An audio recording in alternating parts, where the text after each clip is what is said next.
اہل بیت اور اصحاب رسول کی جنگ نہیں سمجھتے تھے.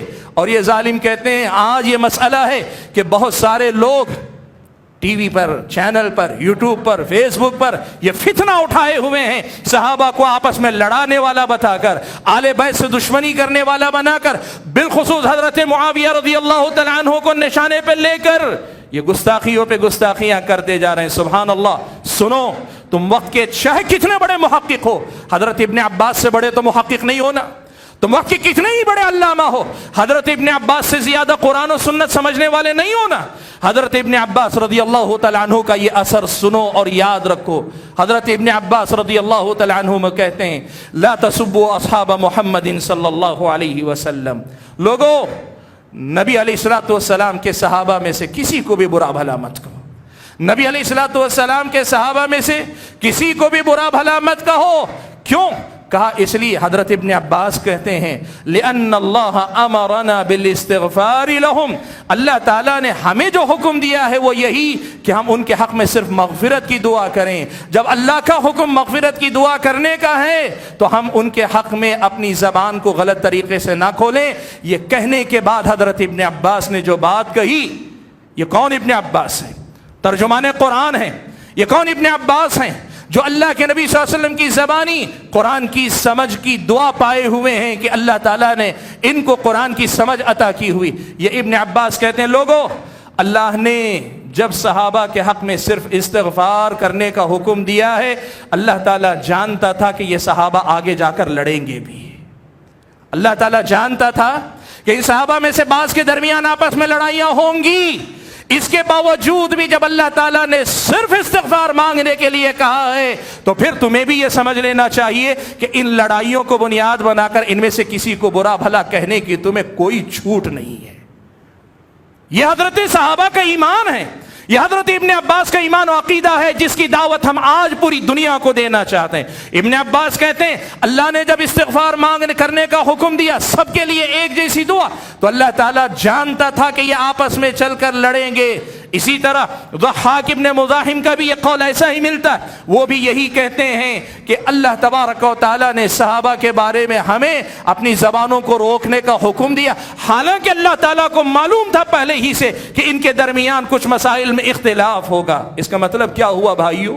اس کا مطلب یہ ہوا کہ جب حضرت ابن عباس نے یہ منہج، یہ عقیدہ، یہ ایمان ہمیں دے دیا ہے تو ہمیں آج ان کی جنگوں میں اپنے آپ کو فیصل بنا کر داخل کرنے کی جرات اور غلطی نہیں کرنی چاہیے.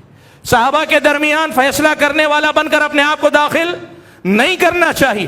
تاریخ کی لمبی لمبی کتابوں کا نام لے کر اپنے آپ کی قابلیت دکھلانی نہیں چاہیے. یہ احادیث رسول میں سے بعض احادیث کا تذکرہ کر کے لوگوں میں انتشار کی فضا نہیں پیدا کرنی چاہیے. یہ صحابہ ہیں جنہوں نے قرآن سمجھا، یہ صحابہ ہیں جنہوں نے احادیث سمجھی، اور وہ بتلا رہے ہیں کہ اللہ کو معلوم تھا پہلے ہی سے. پھر بھی اللہ نے ایمان والوں کا طریقہ یہی بتلایا ہے کہ ایمان والے ان کے حق میں صرف دعا ہی دعا کریں. سبحان اللہ.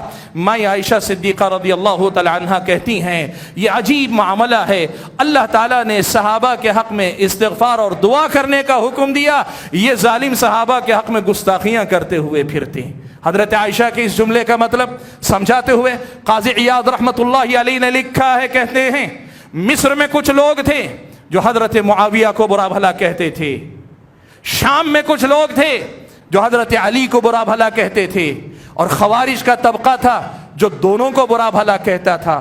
حضرت عائشہ رضی اللہ تعالیٰ عنہا نے انہی تین طبقات کو نشانے پہ رکھ کر یہ کہا ہے اللہ نے حکم دیا تھا کہ صحابہ کے حق میں دعا کرو، استغفار کرو، اچھے کلمات کہو، اور یہ ظالم ہیں کہ ان کے حق میں بدزبانی ہی بدزبانی کرتے چلے جا رہے ہیں. سبحان اللہ. حضرت عبداللہ ابن عمر.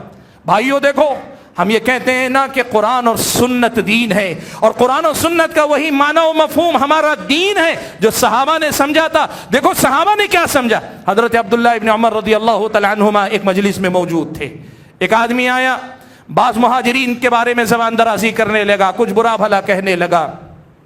حضرت عبداللہ ابن عمر رضی اللہ تعالیٰ عنہما نے اسے بلا کر یہی سورہ حشر کی 3 آیتیں جو خطبے کے آغاز میں نے ذکر کی، پہلی آیت جو مہاجرین سے متعلق ہے پڑھ کر اس سے پوچھا بتاؤ تم ان میں سے ہو؟ حضرت عبداللہ ابن عمر نے پوچھا ان میں سے ہو؟ اس آدمی نے کہا نہیں میں تو نہیں ہوں مہاجرین میں سے. دوسری آیت پڑھی انصار سے متعلق، پوچھا چلو ٹھیک ہے ان میں سے نہیں تو کیا انصار میں سے اس آیت میں جن کا تذکرہ ان میں سے ہو؟ کہا نہیں میں انصاری بھی نہیں ہوں۔ حضرت عبداللہ ابن عمر نے پھر تیسری آیت پڑھی، وہی آیت جو آیت آج میں آپ کے سامنے رکھ رہا ہوں۔ پڑھنے کے بعد اچھا یہ بتاؤ تم ان میں سے ہو؟ تو اس آدمی نے کہا کہ ہاں امید کرتا ہوں کہ میں ان میں سے ہوں گا۔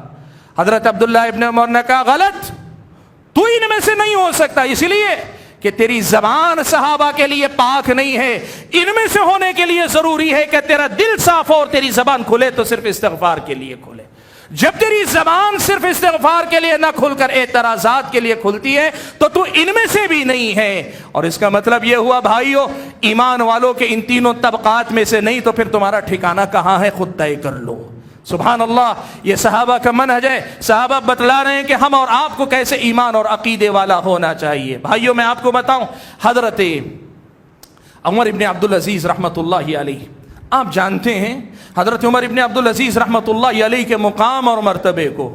حضرت عمر ابن عبدالعزیز رحمۃ اللہ علیہ کے سامنے ایک آدمی نے آ کر پوچھا کہ عمر آپ بتائیے کہ یہ جنگ جمل میں صحابہ میں آپس میں لڑائی ہوئی، جنگ صفین میں حضرت معاویہ اور علی صحابہ کے درمیان لڑائیاں ہوئی، آپ کیا کہتے ہیں؟ آپ کا اسٹینڈ کیا ہے؟ آپ کا موقف کیا ہے؟ یہ وہی جو آج نوجوان کرنا چاہتے ہیں، کتابوں کے حوالے لے کر پھرتے ہیں، تاریخ کی کتابیں، بعض حدیثوں کا حوالہ لے کر پھرتے ہیں۔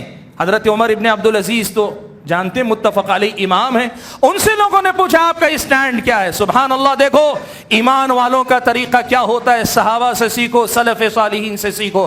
عمر ابن عبدالعزیز رحمۃ اللہ علیہ نے کہا تل کا دیما ان کف اللہ یدی عنہا، کہا یہ وہ خون ہے، جب بہا تھا خون جنگوں کے اندر، اللہ نے میرے ہاتھوں کو اس سے آلودہ ہونے سے بچا لیا، یعنی اللہ نے مجھے اس وقت اس جنگ میں شامل نہیں کیا، یہ اللہ کا بہت بڑا کرم، اس لیے کہ چاہے ادھر سے کچھ مارے جاتے چاہے ادھر سے کچھ مارے جاتے، بہرحال صحابہ اور تابعین ہی کا تو خون تھا، اللہ نے میرے ہاتھوں کو ان کے خون سے آلودہ ہونے سے بچا لیا ہے، تو میں اکرہ ان اغمس یدی فی دمائہم، کہتے ہیں کہ آج جب ان کے خون کے سے آلودہ ہونے سے اللہ نے میرے ہاتھ کو بچا لیا، فاکرہ ان اغمس لسانی فیہا، آج میں اپنی زبان کو اس سے آلودہ کرنے سے بچا لینا چاہتا ہوں۔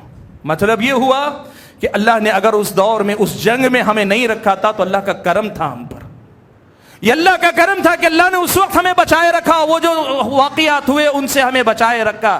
اب کیوں خواہ اپنی آپ کو اپنی زبان استعمال کر کے ادھر یا ادھر کسی ایک کی شان میں گستاخی کرنے والے بنو؟ یہ وہ منہج ہے جو صحابہ کے بعد تابعین تبع تابعین نے ہمیں سکھلایا۔ بھائیو اسی منہج کو لے کر چلنے والے بنو۔ بھائیو ایک بات، ایک تو یہ منہج ہے کچھ لوگوں نے صحابہ کی جنگوں کے متعلق بنیاد بنا کر گفتگو کرنی چاہیے، گستاخی کرنی چاہیے۔ میں نے اشاروں میں بات کہی، ان باتوں کو بار بار سنیے، آپ کو سمجھ میں آئے گا کہ اہل سنت کے ایمان و عقیدہ کس قدر جامع ہے، کس قدر زیادہ محفوظ عقیدہ ہے۔ اور دوسری طرف کچھ نادان بھائی ایسے ہیں، حدیث کی کتابوں میں سے بعض حدیث کی کتابوں کے بعض احادیث کا حوالہ لے کر یہ کہتے ہیں کہ حضرت معاویہ حضرت علی پر اعتراض کرتے تھے، حضرت معاویہ حضرت علی کو برا بھلا کہتے تھے، وغیرہ وغیرہ۔ بھائیو اب تک کی گفتگو سے یہ بات صاف ہے، یہ سچ ہے کہ صحابہ میں سے بعض صحابہ کے درمیان بعض مسائل کو لے کر اختلاف ہوا، ناراضگی بھی تھی، لیکن اس کے باوجود بھی اللہ تبارک و تعالیٰ نے ہمیں اپنی زبان ان کے بارے میں کھولنے کی اجازت نہیں دی۔ آپ زیادہ سے زیادہ حدیث کی روشنی میں کیا ثابت کر سکتے ہیں؟ یہی نہ کہ یہ ان سے کہیں ناراض تھے، ان کے دل میں کہیں کچھ ناراضگی تھی، کبھی انہوں نے اپنی زبان سے کچھ سخت کلمات کہے یا انہوں نے ان کے بارے میں کچھ سخت کلمات کہے، اسلام نے اس سے انکار نہیں کیا، وہ تو اللہ تعالیٰ نے قرآن مجید کے اندر ذکر کیا، صحابہ نے اپنی زندگی کے اندر دیکھا، وَإِن طَائِفَتَانِ مِنَ الْمُؤْمِنِينَ اقْتَتَلُوا فَأَصْلِحُوا بَيْنَهُمَا، یہ ساری چیزیں لوگوں نے دیکھی پڑھی تھیں، لیکن اس کے باوجود یہ فیصلہ متفق علیہ ہے کہ ان کو بنیاد بنا کر، کسی حدیث کو بھی بنیاد بنا کر صحابہ کے کردار پہ زبان درازی کرنے کی